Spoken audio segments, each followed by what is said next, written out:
Assalamualaikum warahmatullahi wabarakatuh. Perkenalkan, nama saya Irna Mariana dengan NIM 20010024.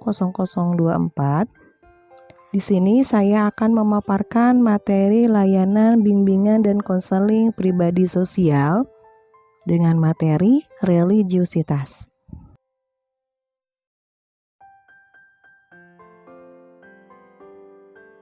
Pertama, saya akan memaparkan definisi religiusitas.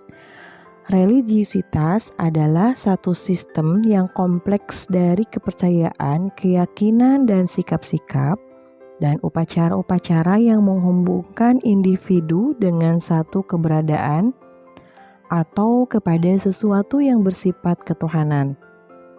Religiusitas merupakan suatu kesatuan unsur-unsur yang komprehensif yang menjadikan seseorang disebut sebagai orang beragama dan bukan sekedar mengaku mempunyai agama. Religiusitas meliputi pengetahuan agama, keyakinan agama, pengamalan ritual agama, pengalaman agama, perilaku agama, dan sikap sosial keagamaan.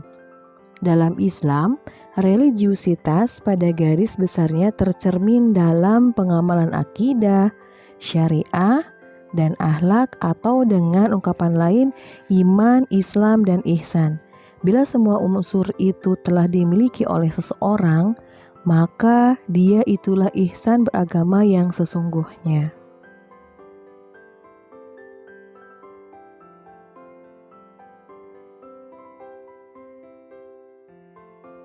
Materi selanjutnya yaitu fungsi religiusitas. Yang pertama ada fungsi edukatif.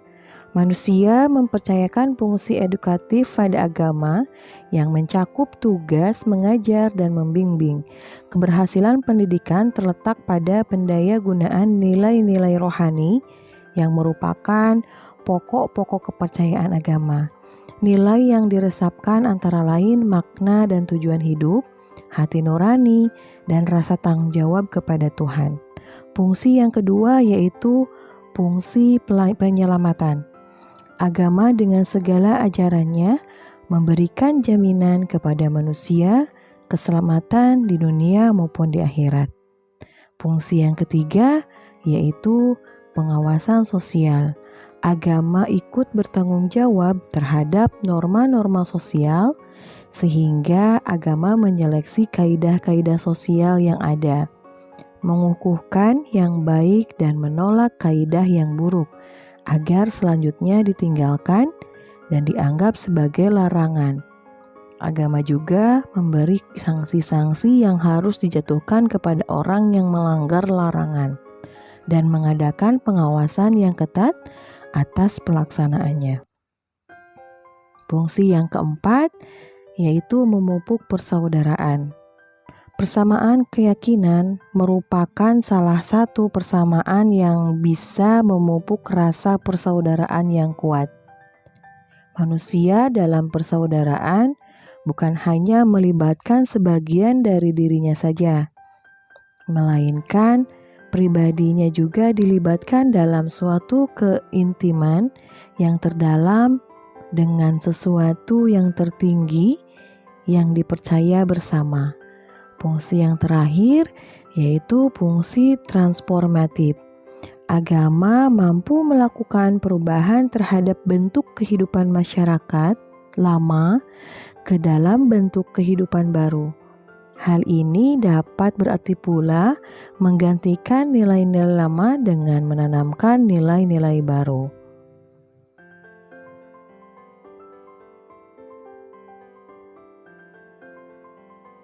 Materi berikutnya yaitu tentang dimensi religiusitas. Yang pertama, dimensi keyakinan. Dimensi ini berisi pengharapan di mana orang religius berpegang teguh pada pandangan teologis tertentu dan mengakui kebenarannya. Yang kedua, dimensi praktik. Dimensi ini mencakup perilaku, ketaatan, dan hal-hal yang dilakukan oleh orang untuk menunjukkan komitmen terhadap agama yang dianutnya.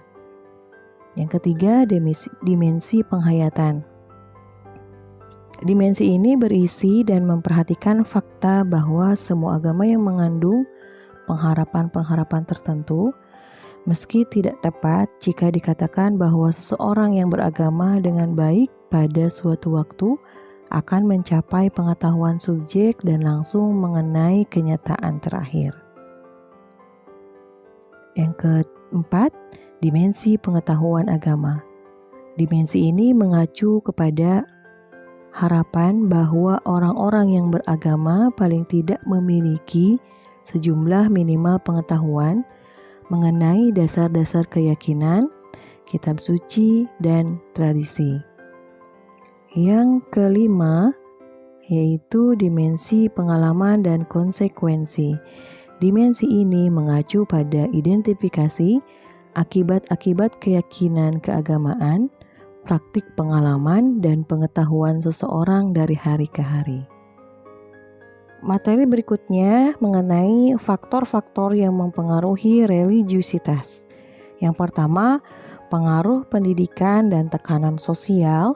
Dalam hal ini, berbagai macam pengaruh sosial seperti pendidikan, tradisi, dan tekanan sosial berpengaruh terhadap religiusitas dari individu tersebut. Yang kedua, faktor pengalaman. Dalam hal ini, dapat membentuk sikap keagamaan atau religiusitas dari individu. Pengalaman yang dimaksud yaitu berkenaan dengan keindahan, konflik, dan pengalaman emosional dan ritual keagamaan. Melalui pengalaman spiritual tersebut, dapat berpengaruh terhadap perilaku individu dalam aspek religiusitasnya. Yang ketiga yaitu faktor kebutuhan. Dalam faktor ini, kebutuhan individu dibagi menjadi 4 jenis, yaitu kebutuhan akan kasih sayang dan rasa aman, kebutuhan cinta dan kasih sayang, kebutuhan akan harga diri, dan kebutuhan yang timbul karena ancaman kematian.